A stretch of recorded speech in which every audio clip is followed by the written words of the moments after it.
ఎవరు బలపలిచినారు? ఎట్లా వచ్చినాడు? ఇవన్నీ కూడా అంటే ఇన్ని నియమాల్ని, ఇన్ని సాంప్రదాయాల్ని తుంగలో దొక్కి వారి తప్పుల్ని కప్పిపుచ్చుకోవటానికి, వారు ఏదైతే చేసే తప్పుల్ని ప్రజలకు పోనీయటానికి తెలియవద్దనే ఉద్దేశంతో ఇవాళ ఈ పిఏసీ చైర్మన్ ప్రక్రియ వాళ్ళు చేసినారు. అయితే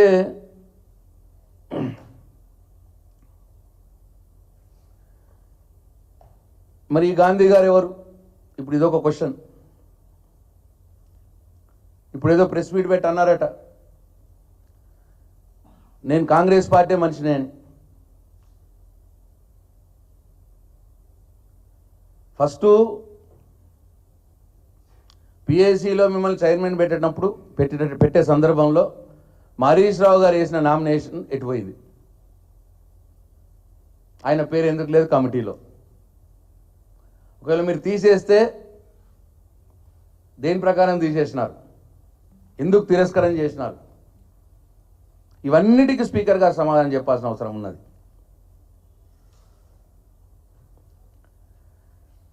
ఈ గాంధీ గారు ఇవాళ ప్రెస్ మీట్ పెట్టి అంటున్నారంట, నేను బీఆర్ఎస్ పార్టీని, నేను కాంగ్రెస్ పార్టీ ఎప్పుడైనా నేను అని. మరి ప్రపంచమంతా, సమాజం అంతా చూసింది. ఇక వారు ముఖ్యమంత్రి గారి స్వాస్థాలతో సౌండ్ లేదంటే ముఖ్యమంత్రి గారి స్వాస్థాలతో వారికి కాంగ్రెస్ కండువా కప్పి కాంగ్రెస్ పార్టీలోకి చేర్చుకున్నది. ఇక ఆనాటి వీడియో ఇది మొత్తం ప్రపంచమంతా చూసింది.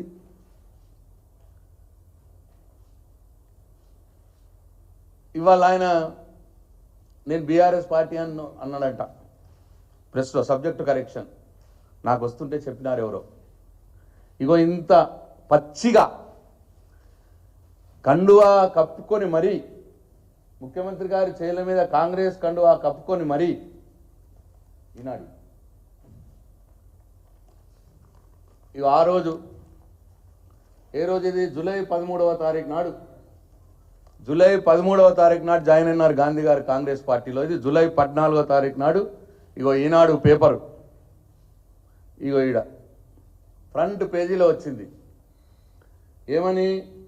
సీఎం రేవంత్ రెడ్డి సమక్షంలో కాంగ్రెస్లో చేరిన అరకపూడి గాంధీ. ఇగో ఇంత క్లియర్గా Eenadu paper. Next Andhrajyothi paper, ఇది కూడా main page, front page Andhrajyothi paper.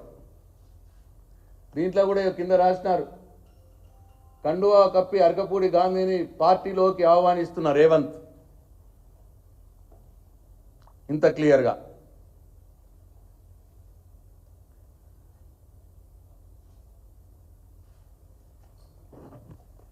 ఇది సాక్షి పేపర్, కాంగ్రెస్లోకి అరకపూడి గాంధీ. ఇక వారు కండువా కప్పి ఆహ్వానిస్తున్నారు. ఇది సాక్షి పేపర్. ఇది నమస్తే తెలంగాణ పేపర్. తన నివాసంలో ఎమ్మెల్యే అరకపూడి గాంధీకి కండువా కప్పి కాంగ్రెస్లోకి ఆహ్వానిస్తున్న రేవంత్ రెడ్డి. ఇది నమస్తే తెలంగాణ పేపర్. అవి ఎందుకు తప్ప అండి? మరి ఈనాడు పేపర్ తప్ప? ఆ వార్త తప్ప? సాక్షి పేపర్ వార్త తప్ప? ఆంధ్రజ్యోతి పేపర్ వార్త తప్ప?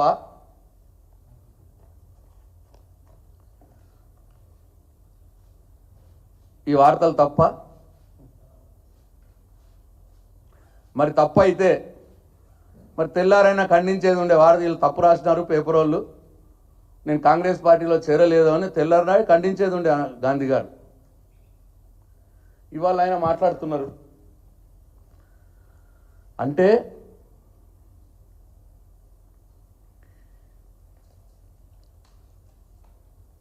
బీఆర్ఎస్ పార్టీ నుంచి కాంగ్రెస్ పార్టీలోకి ఫిరాయించినటువంటి ఒక సభ్యుడికి చైర్మన్ పదవి ఇచ్చి, పిఏసీ చైర్మన్ పదవి ఇచ్చి ఇవాళ ఈ ప్రభుత్వం ప్రజాస్వామ్యాన్ని అసెంబ్లీ సాక్షిగా కూని చేసింది. ఇది చాలా అన్యాయం.